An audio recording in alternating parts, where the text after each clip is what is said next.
changing locations and shit. Man, get into this motherfucking bag. Stand on the way, I made.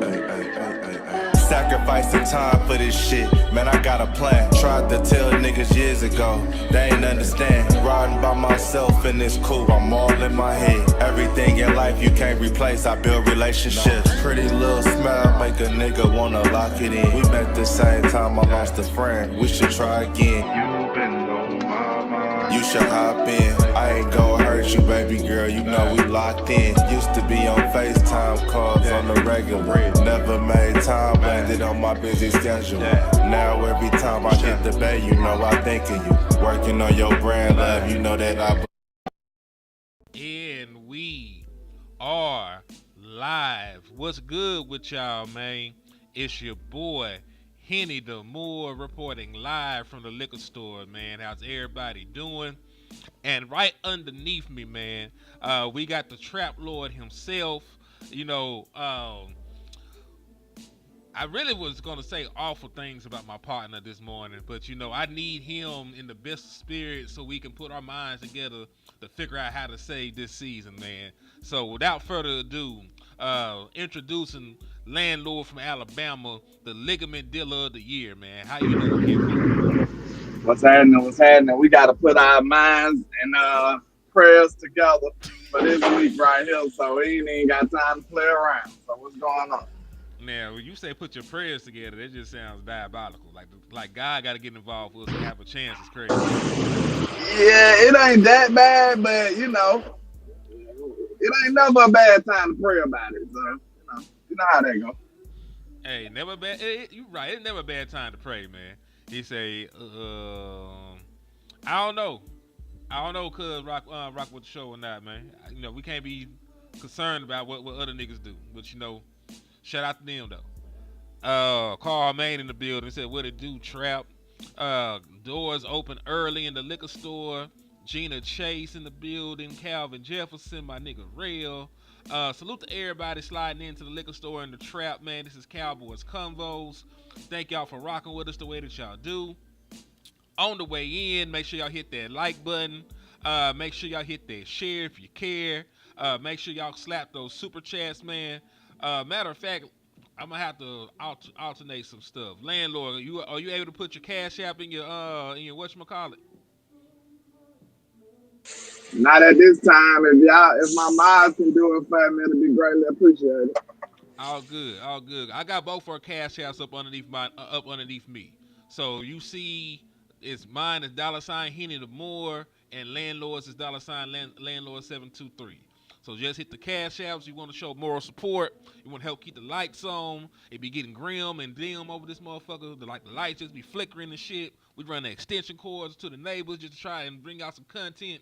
So anything that y'all seeing, whether it be $2, $3, $4, or $5 holla, it all goes to a great cause, man. Because you could feed two starving, downtrodden content creators, you know, for the price of a bag of Fugazios, man.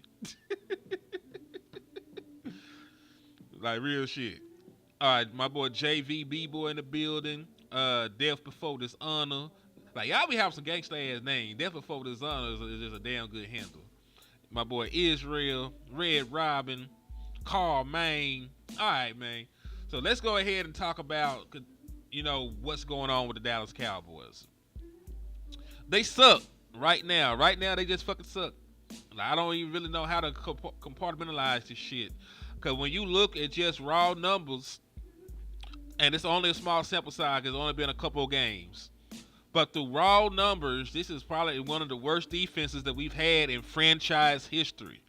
So according to Bobby Belt, he said, here's where this Cowboy defense ranks in franchise history through 3 games. Passer rating allowed, worse. Completion percentage allowed, worse. Yards per play, second worst. Passing yards, third worst. Points, third worst. So this is literally one of the worst defenses the Dallas Cowboys have ever built in the history of the franchise. Like last year was bad, but last year was not historically bad to this extent. So they at least played. It's that we need to get Chime. Yeah, we might need to get a Chime. I got PayPal. I got what else I got? Cash App, Zelle, whatever you need. Yeah, I got Zelle, I got Cash App, I got PayPal like Land. I just don't have Chime. I think I had a Chime and now I no longer have a Chime, so I don't think I can get a Chime. If you catch my drift. They get real aggressive about them ligaments over there. But it's just when you think it can't get worse. Yeah, it's bad. Like, bro, this is like historically bad defense. So I don't really know what the fuck we can do to make this defense better. Cause sure, optimistically, just from an optimistic standpoint, you should get the run Bland back this week. You might get your Davion Clowney, this week. You know what I'm saying? And then eventually down the line, you might get Siobhan Revel and you'll eventually get my nigga Overshown back. But theoretically, it's like 3 or 4 players going to be the difference between, this defense being one of the worst in the league and you prospering and being a Super Bowl caliber defense. And that's really the thing. Like, I think the defense can get better, but I don't know the defense can get good enough to take us where we need to be. Because when you look around the league, it's very rare that a Super Bowl champion does not have one of the best defenses in the league at that time. Like, even when you look at the Chiefs, they have top defenses when they win championships. When you look at the Eagles, they had they had the number 1 defense last year when they won their championship. When you look at the Rams, they had one of the better defenses in the league. They had Aaron Donald. They had Jalen Ramsey. They had some real deal superstars on that defense making plays for them. At the front end, in the front 7 and in the back end. Like, even especially when you look at the Patriots, they always, I think every single time that Tom Brady won a championship, they had at least a top 10 defense in the National Football League. So, can the Dallas Cowboys, I think we're currently like the 28th ranked defense.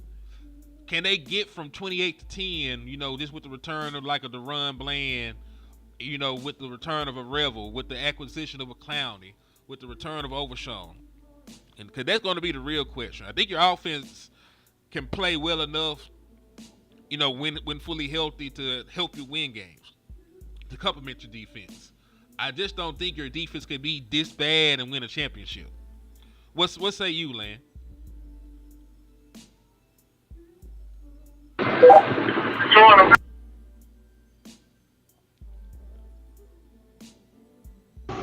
Yeah, I agree, man. It's gonna be hard to win anything, let alone the championship, if our defense playing like this.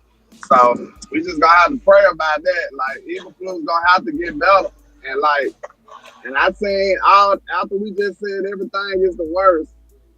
I hear people saying like his job ain't on the line or he ain't on the hot seat. Shit, I beg to differ. I don't give a damn what you're missing or what, but you can't go out there with defense like that. Yeah, because it gets to a point where it's easier to just fire the coach than it is to replace the entire defense. I don't always agree with my cousin Wes, but he did hit the nail on the head with that. If you are a manager of a company and your department is failing, they're not going to replace the entire department. They're going to replace your ass. Yeah, because they're going to be like, everybody can't be this bad. Even if they are, they're going to still blame your ass. You know what I'm saying? Just come with the territory. You get paid to make up for the shit. It's your fault that they this bad. So, I do agree, because listen, if they get 40 ball by the Packers a week after the Packers only scored 10 points, we got to have conversations, because you just got 31 dropped on you by a team that only scored 21 the week before. You had 37 dropped on you by a team that only scored 6 points when you played the New York Giants. And then after the Giants played you, they turned around and only scored 9 against the Kansas City Chiefs. So you are making every singular, team that you play look like juggernauts, and it just ain't the case. Like you got to be able to stop somebody. You got to be able to stop something too.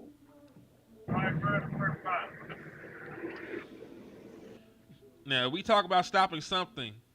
Like, they are one of the better run defenses in the league, but nobody gives a fuck about that right now because you're getting so many explosives on you in the air. Who gives a shit?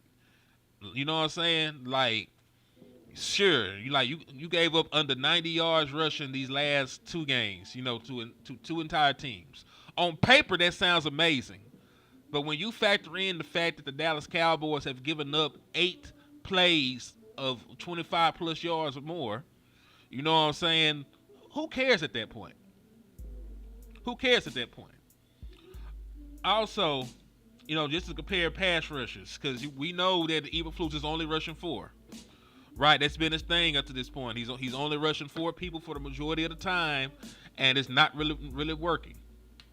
For comparison's sake, this is our time to pressure. The last 4 years, and then now this is our time to pressure and all our other shit for this season. So 2024, we were 11th, 265. We weren't really a good defense then, and our time to pressure was 265. The 2 years that we were amazing, we were 1st and 3rd. Pressure rate this year, we're 15th, 34%. Time to pressure for the Dallas Cowboys is 2.8. The average play takes about 2.6. So the Dallas Cowboys are 26. No, they're 26 or 28. Yeah, they're 26 in time to pressure this year. So they're not doing too great there. Opponent time to throw is 2.9, meaning these niggas can bake a cake back there. Sack rate is only 3.8, meaning that we are one of the worst teams at getting sacks in the National Football League. And the add insult to injury, our blitz rate is only 17.9, which is still one of the lowest in the National Football League.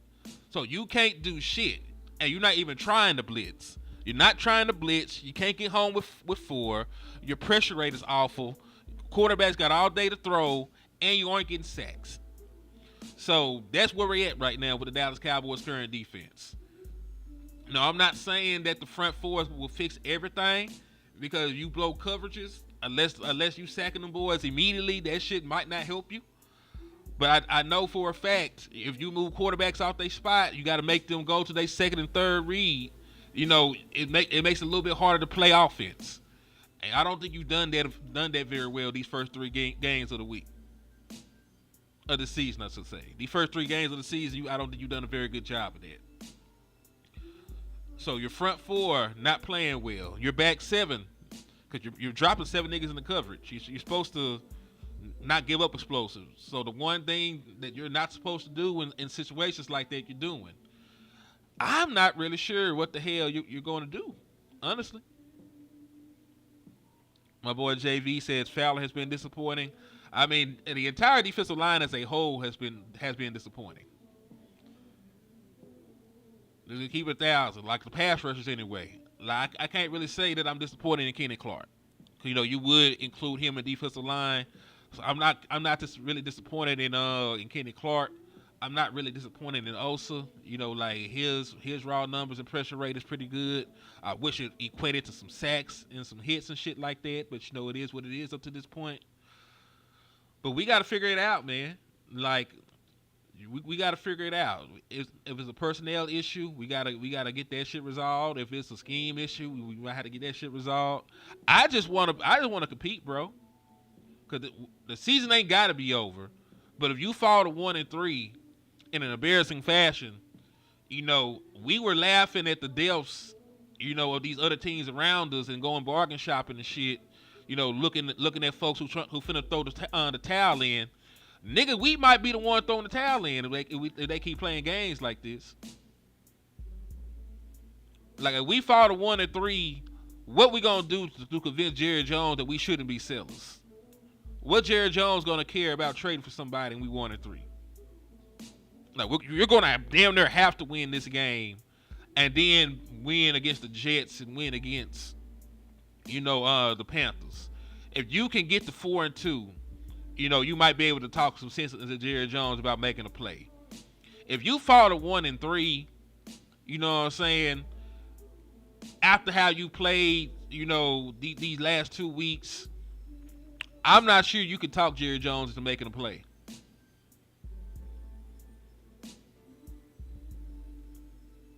My boy said Kenny Clark and Osa are two of the bright spots on the D-line.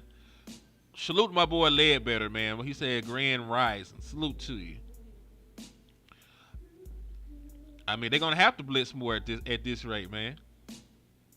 They're going to have to blitz more at this rate because as this team is currently constructed, you have tried and you have failed to rush with 4 and get pressure. You have a 3-game sample size. There's only 17 fucking games in the season. Theoretically, after you play this game Sunday night, you are a quarter through the season. You already got through the first quarter of the season, bro. And what you have done the first 4 games has not worked. You have to change. There's no other way around it. It may not be what you want. It may not fit your identity. It may, go against everything you stand for.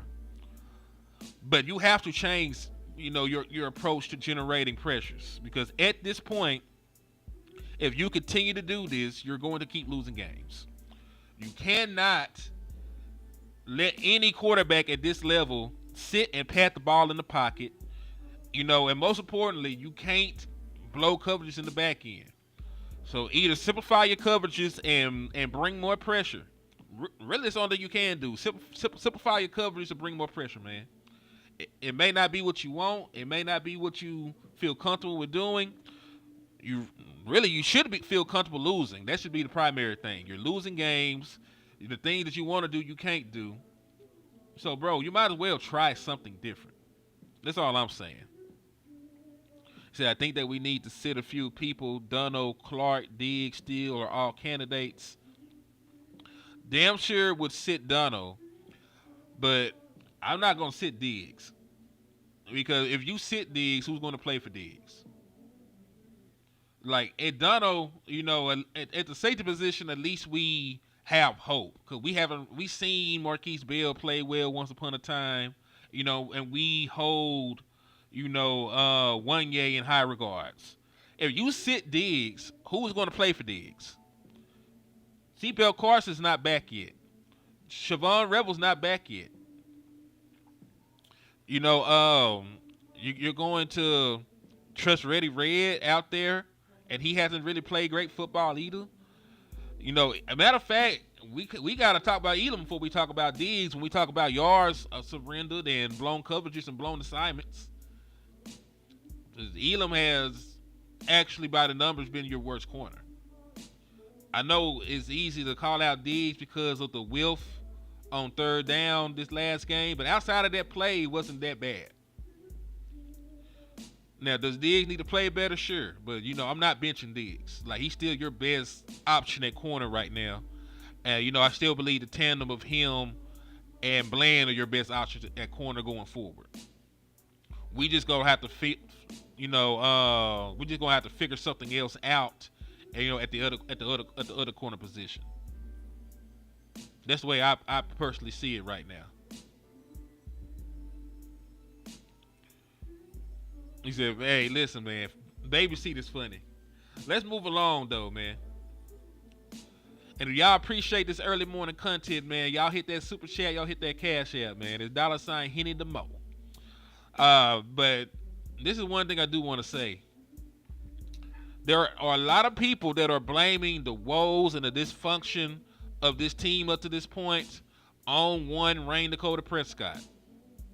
When you look at adjusted EPA per play, right? If you look at adjusted EPA per play for Dak Prescott, he is him right now. Dak Prescott is playing out of his mind.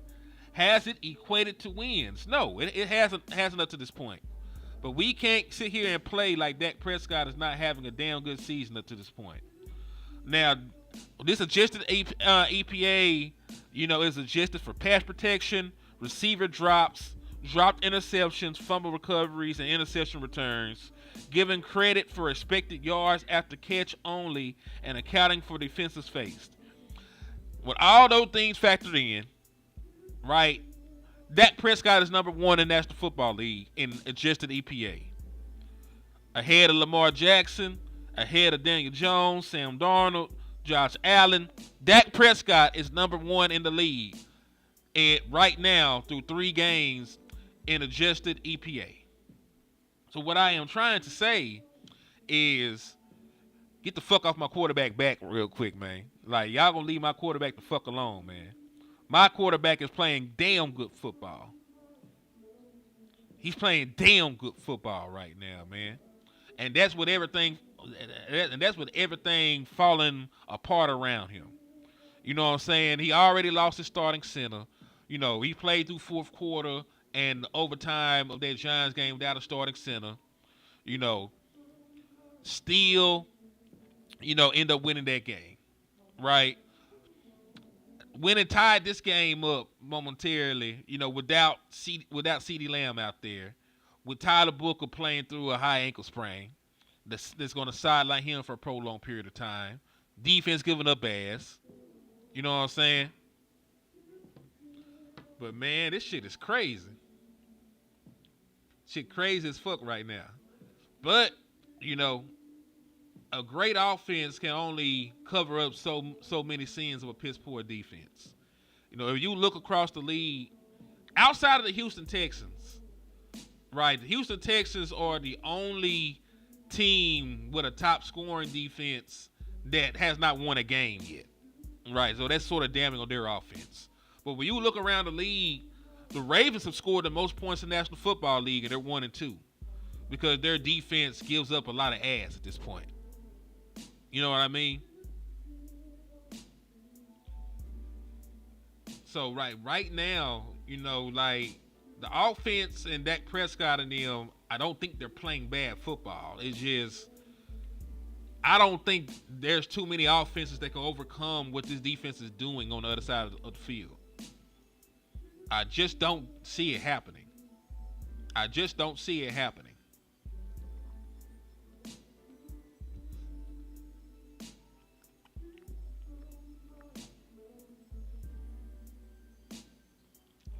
Also, if you like PFF and you factor in PFF along with everything else, this is just a second chart.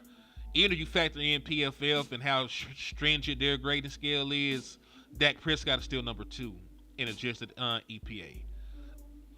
So if you leave PFF out, he's number 1. If you add PFF in to the adjusted EPA, he's number 2.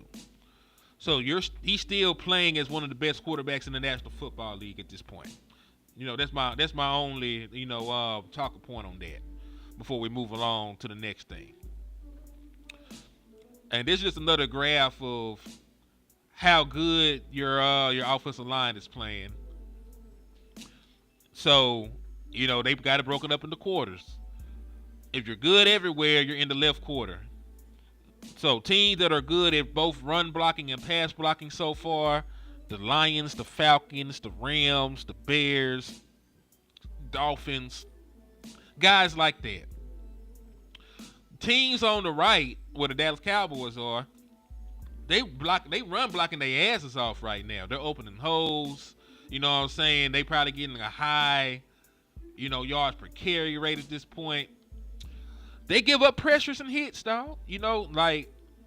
That's a trade-off. Dallas Cowboys, the Ravens, the Eagles, they have allowed pressures and hits and sacks in the passing game. And they've been damn near unstoppable when they run the football. That's just, what the raw numbers say right now. Lower quadrant, they aren't giving up pressures, but they aren't a great run blocking team. And that right now solely belongs to look like the Pittsburgh Steelers. Look like the Pittsburgh Steelers is the only one is the only ones that are having this issue. And then bad everywhere. This is the Browns offensive line. This is the damn. They saying the Green Bay offensive line sucks at everything. And when did I say the Browns didn't have a good defense, Victor? Did you snort powder before you came to this motherfucker? Did you drink a cup of coffee and snort a line before you slid into this chat box? Let me know. Matter of fact, you over there on LandLord's side, so you're not even worth talking to. Because I don't even get any engagement from dealing with your bitch ass. So, yeah, JV, go ahead and get Cuz out of here. We ain't got to talk to that nigga. You wrenched up, JV, go ahead and whack Cuz. We ain't got time for dumb niggas today. Ain't nobody mentioned no weak ass Browns on no motherfucking Cowboys podcast, man. Shit your bitch ass down somewhere. Anyway, back to what we talking about. So yeah, man. So just for our comparison's sake, when you talk about what the Dallas Cowboys offensive line has done and done well, they've run blocked well. But in the passing game, you know, we've seen your offensive line get penalties at the wrong time. You know, we saw, you know, Tyler Guyton, who's much improved. You know what I'm saying? Like, I'm not taking anything away, you know, from Tyler Guyton's development at this point. Like, he is playing better football. But on 3rd and 3 in the red zone, he had a false start that ended up costing you points because you had to settle for a field goal. You know what I'm saying? You know, on the drive right after half, you know, they gave up a sack and had to end up putting the ball back, and that would end up being the Dallas Cowboys' only, you know, possession in the third quarter because the motherfucking Bears end up having the ball for over 10 minutes after that. But Land, you back with us? Yeah, man, I was having some technical difficulties. Listen, man, you know, them folks complaining about them ligaments you sold them, man. Just keep it real with the people, man, so you ain't got to duck out that much. They know that you sell ligaments, man. You still snitching. What's a Mika? What's TA Mika on Facebook? Man, on Facebook, we need him because he's still telling. Man, but did you catch any of this, or do you want me to run back through some of this stuff with you? You might have to brief me back in. Oh, okay. So I'll give you short summed up version. Dak Prescott really good this season. Adjusted EPA, he's number 1 in the league. If you factor in PFF with the adjusted EPA, he's number 2 in the league. Offensive line, very good at run blocking, not very good at pass blocking. That's pretty much the roundup and the sum of everything I've said since you've been gone. Dak Prescott balling, defense bad. Offensive line can run block. Offensive line can't protect Dak Prescott. There go my security guard. Shout out to Mika.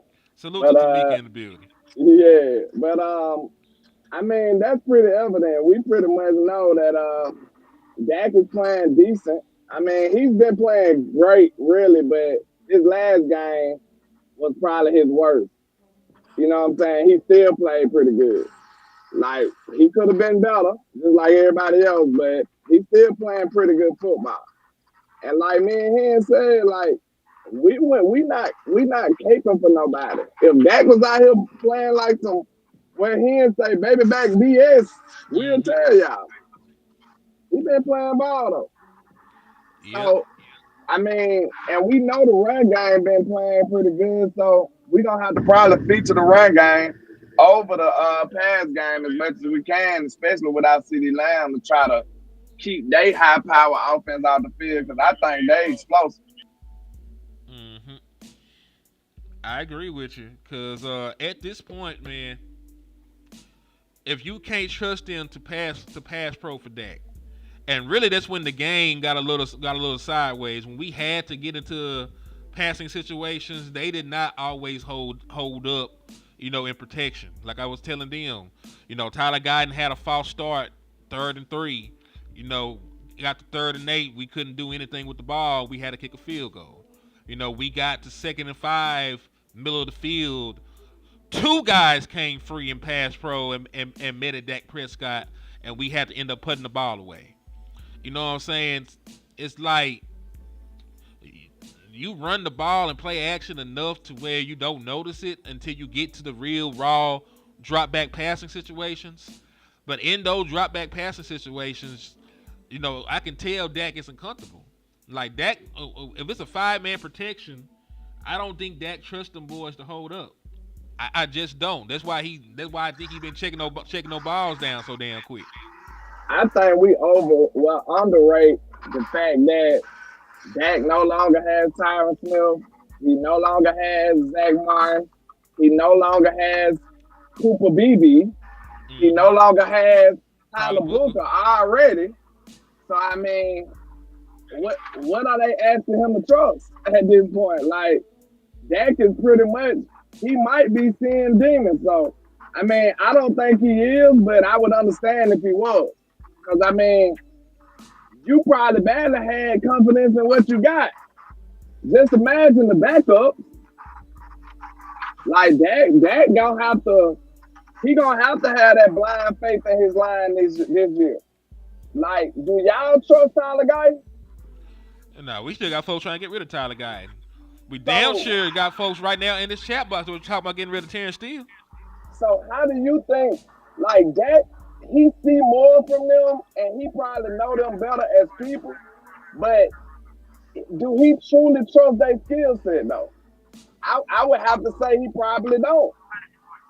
And like he probably trusts them to give their all or do their best, but that ain't gonna keep him off the ground. That ain't gonna keep his jersey clean. That's the difference. Yeah, you know like they say, love don't pay the bills, and trusting a nigga ain't gonna make him play better. And trusting him ain't gonna keep him healthy all year. Mm-mm. See what I'm saying? So it's just a battle that he gonna have to go through. And that's just the situation we in right now. Go ahead. I was just gonna say, and to the point, and I said that without actually looking at this, but I said you don't really notice it when they use play action. Like all of that metrics with play action are better without it. So in like the raw passing situations, his numbers weren't as good this year, and that might be partially because of the offensive line. Like he could, like with play action, Dak Prescott is completing 91% of his passes. Without play action, he's completing 64%. With play action, his his yards per attempt is damn near 9. Without play action, is 5.4. Big time throw rate with play action is 14.3%. Without play action is 5.8. Passer rating with play action is 113, which is amazing. Without play action is 71.6. It's not all that great. First downs on 35% of his passes. Without it, it's 30%. But good thing for Shotty, he has raised the use of play action in this offense by 10% compared to last year. Because last year they only used play action 17% of Dak Prescott's passing attempts. This year they're using it on 27%. They might have to raise that shit up to 30 or 40 with the way this offensive line is playing. Well, just to that says a lot that you using play action that much and they still struggling to pass block. Yeah, it's just when they get to the regular, drop back situations. Like you don't really use play action on too many drills. When you're behind, you don't use play action because niggas don't buy that shit. You know what I'm saying? So when you get behind and they got to get to a true drop back passing situation in a 3, 5, 7 step drop. The results aren't as good. You know what I'm saying? And that's something you're gonna have to do. You're gonna have to play with a lead or play even.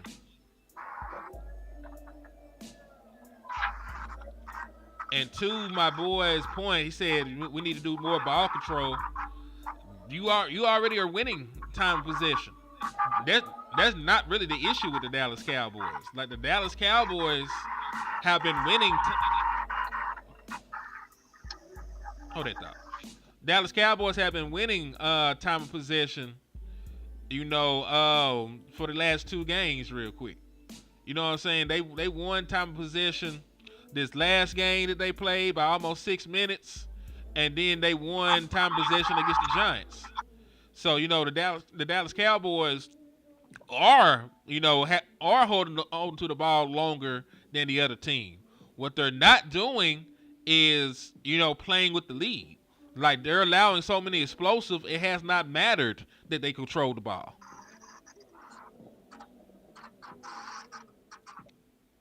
You know what I mean? It just hasn't mattered that they had the ball longer than other people. If you give up one Facts. play touchdown, that shit don't matter. If you giving it up in seconds, it don't matter how long you had the ball. And then you got to be scoring touchdowns too. Mm-hmm. Cause yeah, that's the thing. Cause me and LandLord had this conversation offline. Like the Dallas Cowboys had 5 possessions in the first half. They scored points on 3 of them, and we still went into the half down 10 points because we settled for field goals on 2 of them. One of them you might could have went for it, but you had to end up settling for field goals on 2 of them. And you fumbled. Like nobody thought Javonte Williams on a explosive run was going to give the ball away. You know what I'm saying? And then that last possession you had, you went onto the field with really no time. So That it's drive it's might have would have rough. changed the whole game too. Hmm. Like Cause that's. like I don't think people understand how being down affects most play callers. Hmm. Like when you down, that takes you out of your game plan. And like I said, some coaches have a real sense of urgency after that, and now they just throwing the ball and they become one dimensional. But the thing about it is,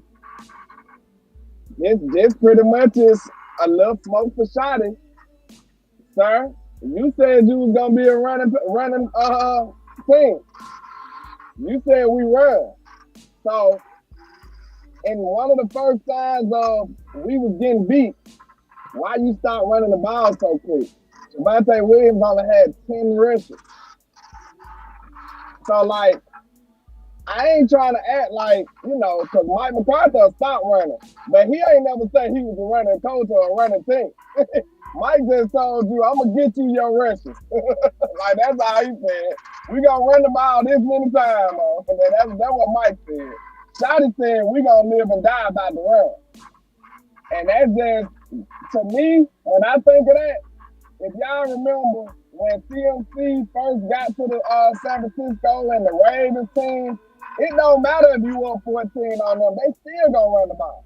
Unless it's just the time is just impossible. If it's early in the game or whatever, or it's halftime, them boys still gonna run themselves back into the game. They don't care. They still gonna run the ball. And then especially when you get explosive run, you was averaging 7 yards a carry. You might have would have been able to run yourself back into that game. But that's just Shotty being a young head coach. He has warts right now. And that's not unexpected. That's not a shot at him. It's just the truth. He has warts right now. He has things that he gonna have to get better at and things that he gonna have to execute better. That it is what it is, but it ain't the worst. He's still doing pretty good, but he still got his flaws at the same time. I think how the game flow went is why the run game disappeared, because this is what happened. Because they were still running the ball when they tied the game up at 14. Defense allowed them to drive the length of the field, and kick a field goal. Right? Then we got the ball back. We ran the ball with Javonte Williams for a 2-yard gain. We threw it out to what's our boy name that came to the show? So Yeah, we threw it out to Tolbert, and then Dak threw a check down to Jake Ferguson, and they got the ball back. Then they went down that bitch and scored a touchdown, drained the clock out, and we only could throw when we got the ball the second time. when we went on there for the, then the game was over because they couldn't get out of bounds, all that other stupid shit. You know what I'm saying? That would happen on the our last two possessions afterwards. So we ran once, threw twice, punted the ball away, got the ball back with like 30-something seconds left or some bullshit with no timeouts. You got to throw in that situation. Yeah. Then when you got back on the field, you did have some rushing attempts, but you got the 2nd and 5 at midfield, and then you gave up a sack for like 11 yards, and you had to go, and then you had to punt the ball away after that. We didn't get the ball back again until 5 seconds left in the third quarter, and we were down 17 at that point. Well, yeah, now that makes sense. So I think maybe when you up. was in the red zone, you probably needed to run a couple of times. Oh, fuck yeah. Yeah, like that, in that fourth quarter, now, we got down to the red zone. You ran yourself back into the game if it went like that. That's understandable. But in some of those attempts, like when Dak threw that interception, you probably could have ran the ball a couple times. Yeah, because you need the points at that point. It don't really matter. You done got to the red zone. How you get inside after you get down there is inconsequential. You could have ran the ball 4 times and I would have been fine with this shit. The same way you threw the ball 4 times and you didn't get it, I would have been fine with you running it 4 times and seeing if you got it or not. You know what I'm saying? Because you need points at that point. I don't care if you gotta run it in. So you right. The 4 straight passing attempts in the red zone, definitely questionable. That's damn sure questionable. But in terms of running in between the 20s, like it just went weird. I think they wanted to stick with it, for Javonte because he was doing great. I just think shit goes sideways, man. You just explained why, and it makes perfect sense. See, that's why you gotta go back to the play-by-play sometimes to understand this shit. Because it really didn't make sense if you're looking at it from a general standpoint. It don't make a lot of sense. Like, why Javonte Williams was running so well, but he only got 10 attempts? Well, he just told you why. And because by the time we got a real opportunity to run the ball again, we was down 17. Mm-hmm. And then you only had 1 quarter of football left. Real shit. So now you got to calculate. They just had the ball for the whole damn third quarter. So how many possessions are you going to really have if you come out running the ball, even down 17 with a whole quarter left? It makes a lot of sense, bro. It do. Yeah. So, yeah. I understand, Sean. Because on the Bears, but you could have still ran the ball. Definitely could have ran the ball in the red zone. But yeah, on the Bears, 1 sole possession in the third quarter, they had the ball over 10 minutes. There's only 15 minutes in the fucking quarter. You had the ball already, to start the third quarter, and your drive took about 4 of them bitches. So when you got the ball back, after they scored a touchdown, there were literally like 15 seconds left in the quarter. So contrary to popular belief, your defense still really lost you this game. Yeah, because they couldn't get a stop. If you can't get the ball back, if you can't get a stop, and you just let them have the ball the whole game, your offense don't have a chance. And that's the worst way for an offense to get in rhythm, too. If they don't have the ball, it's going to be hard when they get it. And LandLord, do you know what's even more damning about that? They went for it. On fourth and goal. You theoretically could have been sorry and made 1 play, and that shit wouldn't have mattered. It would have still been a 10-point game with the ball in your hand, at the end of the third quarter and the entire fourth quarter to work with. You gave up a touchdown on 4th and goal. Oh. Also, to what RJ Ochoa said about this pass rush, the Cowboys have utilized a 4-man front at the highest rate in the NFL so far this year, at 86%. The Cowboys have had 4 rushers on 79.2% of opponent dropbacks, which is the 3rd highest rate in the NFL. In spite of this, the Cowboys have a pressure rate of just 28.6 on 4-man rushes, which is 10th worst in the National Football League. So them niggas suck. What brother Ocho is saying, Archo is saying that make it make sense, Shotty. Make it make sense, Eberflus. Like it makes no sense. Like, how is the Dallas Cowboys the team that's rushing for the most? Like we got 4 gangsters up there. See, this is the stuff that I'm saying is gonna get Eberflus fired, bro. And to be fair, I think this Clowney addition is finna be his last attempt at that. After that, he gonna just be like, "Hey man, send the kitchen sink." He gonna be in desperation. If Clowney don't actually make a big difference, he gonna just start sending the kitchen sink, or he just gonna be ready for his doom. He just gonna be ready for his demise. He gonna be like the dude on death row. Like he know his time coming. Yeah. Hey, listen, Eberflus finna have a podcast, man. He ain't finna be coaching too much longer. We might need to bring him on the show. Listen, once they fire Eberflus, we can bring him on the show. We can ask him what the fuck he was thinking. You know what I'm saying? He need to get a mic, get in these streets with this restream and bring his ass on this podcast, because at that point it's over with for that man. But man, for real, you can only do something so long, see that it's failing, and it not be insanity. You know what I'm saying? Like that is like the definition of insanity, to try the same thing over and over and expect a different result. Exactly. And like I know people doing that woe is me. Oh, he don't have Micah no more. I understand that.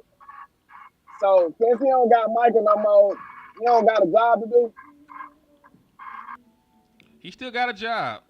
I know that it's going to be a harder job, but nigga, when they've traded Micah and you still had your ass here and you didn't resign, you stayed with the shit. So I'm about to say you should have walked out there behind his ass. Then if he was your whole defense, you should have just walked straight out. Hey, I can't do it without him. I'm sorry, bye. That's what you should have told him. You should have came to them like a man, said, "Hey man, this ain't what I signed up for. I had better opportunities. Elsewhere. If I knew this, I wouldn't have came. Y'all niggas got it. I'ma holler at y'all. Peace." That would. And then thanks. And what's so crazy, he hiring all his homeboys, and y'all unit is the worst in Cowboys history after 3 weeks. Like, man, I don't care what nobody say. I don't care who here and who ain't here. So okay, you mean to tell me if we still had Micah and that boy got hurt, then what you gonna say? Oh, now we just to be the worst team in history. Like, it's cool now because he hurt. Nah, hell no. Y'all still wouldn't accept that. Nah, we wouldn't have accepted it, at all. Well, some people would have, like some people love giving it, like, and that's the thing. Like the NFL literally stands, and it doesn't literally stand for this, but it stands for not for long. Like niggas get hurt every year. Dak Prescott has been hurt. CeeDee Lamb has been hurt. Micah himself got hurt last year. You know what I'm saying? And y'all still complain about the product that was on the field. You know what I'm saying? So, do you care about winning? Do you care about competing? If you can only coach with great talent, can you really coach, nigga? Bro, I'm just saying this right now, and I can put this on record. If Eberflus, now I know Green Bay talent, but if Eberflus give up 40 points again this week, get his ass up out of here. But let me give you a little optimism though, just a tad bit. All right, let's do it. Just a tad bit.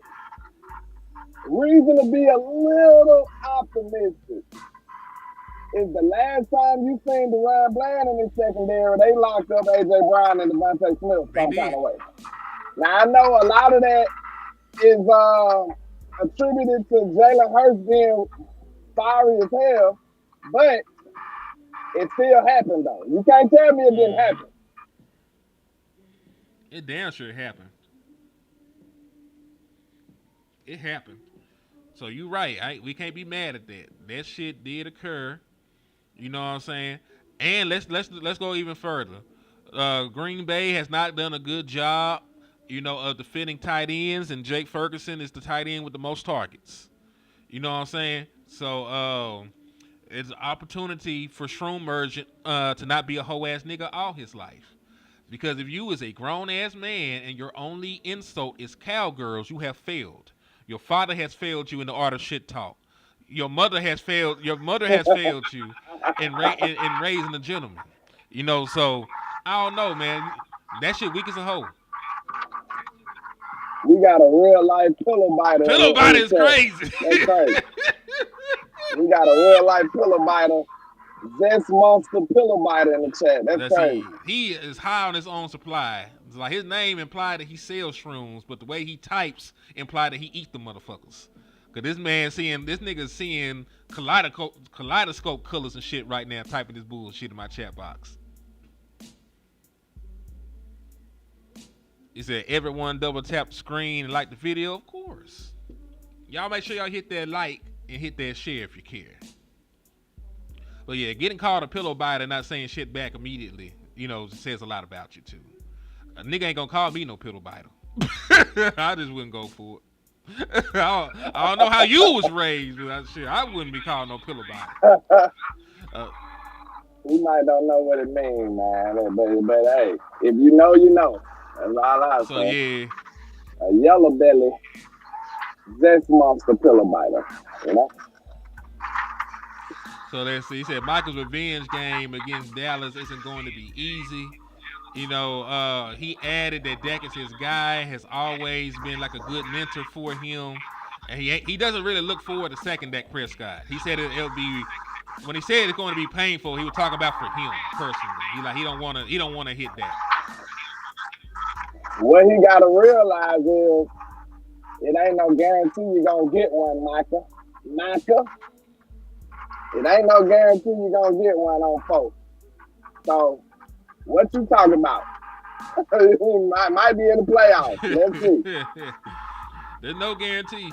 I don't know why he just automatically assuming like he just gonna sack phone like that. That nigga woke up and looked at the roster and said, Terrence still there? Oh shit, all right. What that nigga said. Hey, we gonna chip the fuck out of Michael. I guarantee you the game plan, we might lose because of this, but they gonna probably make it they destiny in life to make sure that Micah don't do that. Like Gary, he probably gonna destroy us. But Michael, he ain't finna do that. No. Like, nigga, I'm doing everything I can, nigga. I'm pulling guards to Michael Parsons' side, nigga. I'm chipping with tight ends. I'm hitting niggas with a tight end and a running back. I'm doing everything humanly possible to fuck Michael Parsons over.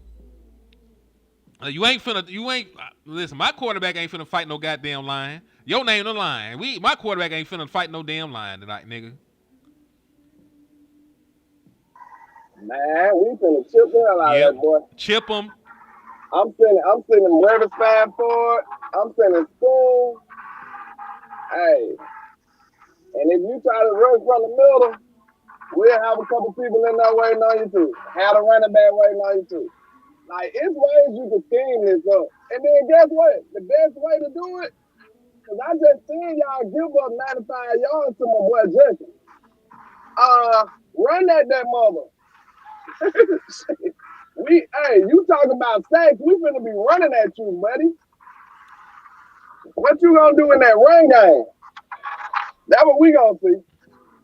See, I know this might sound strange to some people, but this is what a competitor sounds like. Am I saying that Mike is not a beast and he's not gonna be effective in this game? No. But what I am saying is, nigga, it ain't gonna be that goddamn easy. And don't just be assuming that you just gonna do shit. Cause we got players over here too, nigga. You crazy? Like, I don't care. Screw that. I got a whole game plan. I got a whole week of game plan for you. Now that's on Shotty. If he set up here and let Michael wreck this game, that's on him. Yep. I agree with you. Now, if they do all that shit, and he still get home. Like you just say, "Hey, man, we'll meet you. We'll meet your ass at the 50 and shake your hand." But I'm throwing the kitchen sink at this nigga. I'm telling you straight up, bro. It's so many ways you can neutralize Michael Parsons. Like, unless he just beating these boys clean off the line. But if you running at them, you play action in the other way. You know what I'm saying? If you chipping them, like you heard Shotty said, we gonna hit them. I like the that shit. Shotty said, we gonna hit them. He said, we gonna hit Michael Parsons. Oh, God. Did you hear that in the interview? Joe said 40. He said 40 Cowboys, Green Bay 28. It might take that kind of score to beat the Packers, honestly, though. Because I don't trust our defense against anybody. Man, our defense need to just have a crazy fluke bounce back game so we can at least have some hope in these niggas. Like, we ain't even got no hope in them no more. It's crazy. They took all our joy and glee away. The That's second crazy. half of the Eagles game seemed like a century ago. Cause that's when I felt decent about this defense.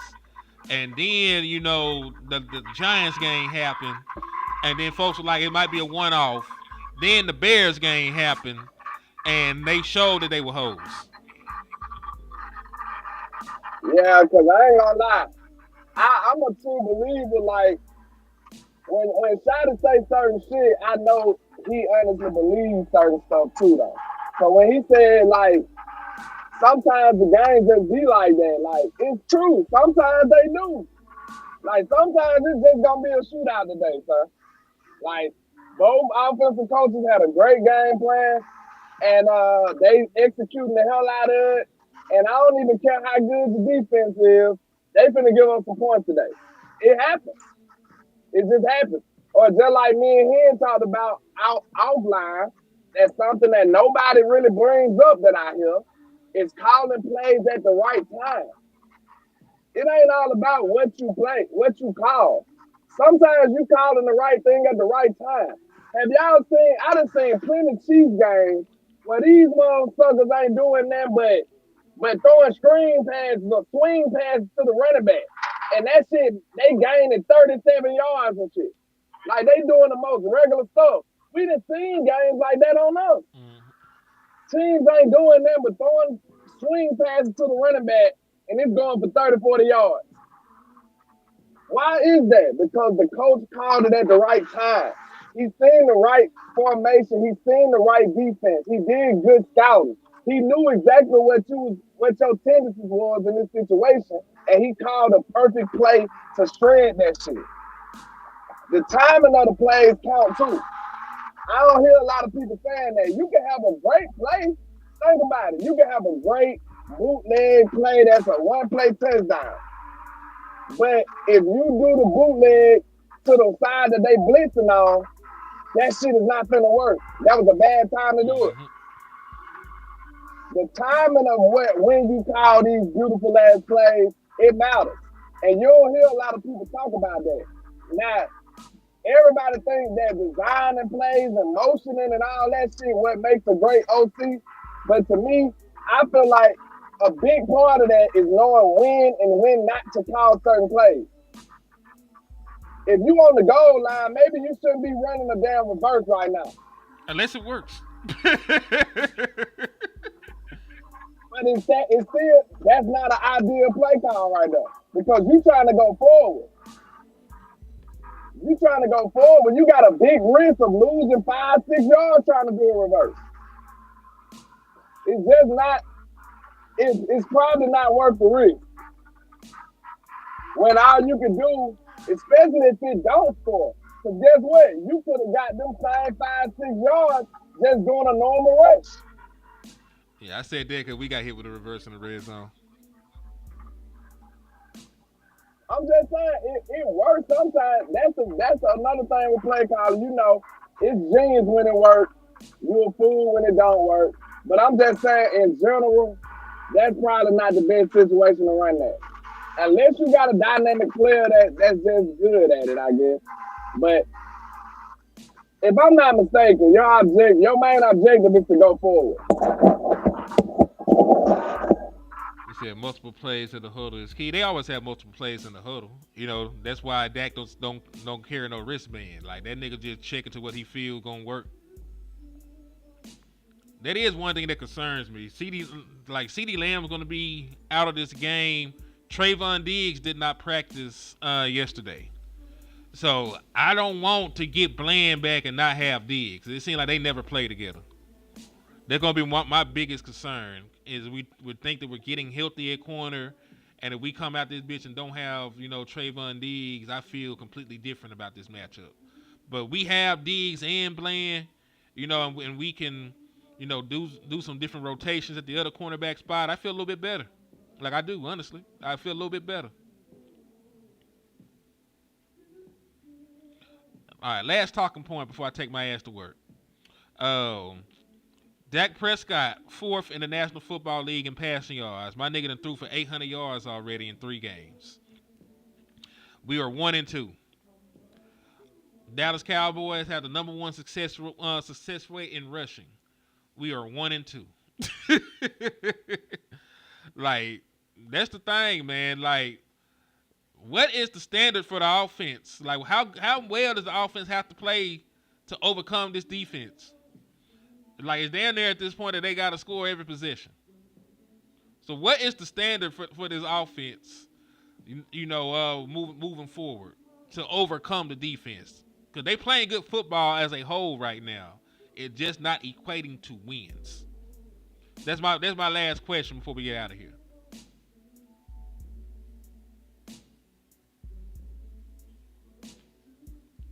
I mean, to me, it sounds like you just broke the code to the fact that, because a lot of people ask, is it the offense or is it the defense?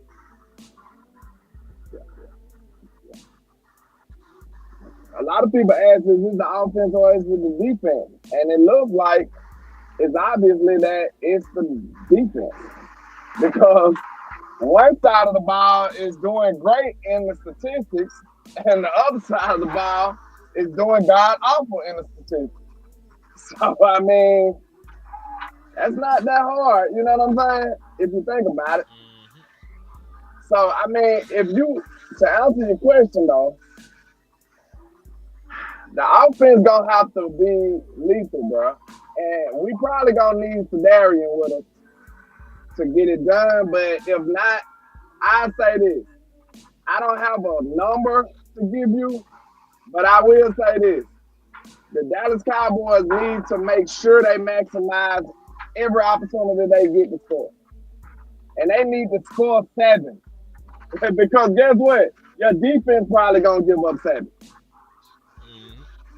So you need to be having that in mind. And like I told him, we need to actually, we probably need to be considering being more aggressive on 4th down. Because guess what? If you keep giving them the ball, you pretty much conceding points at this point. Dan sure agree. He said you pretty much giving them 7 because you know your defense can't stop a nosebleed. So what are you really doing? You pretty much giving away points and letting the game get away from you. So, in my opinion, I would be way more aggressive, and I would factor that into me when I'm thinking about going for it on 4th down. Yep, 4th and 2, I'm going.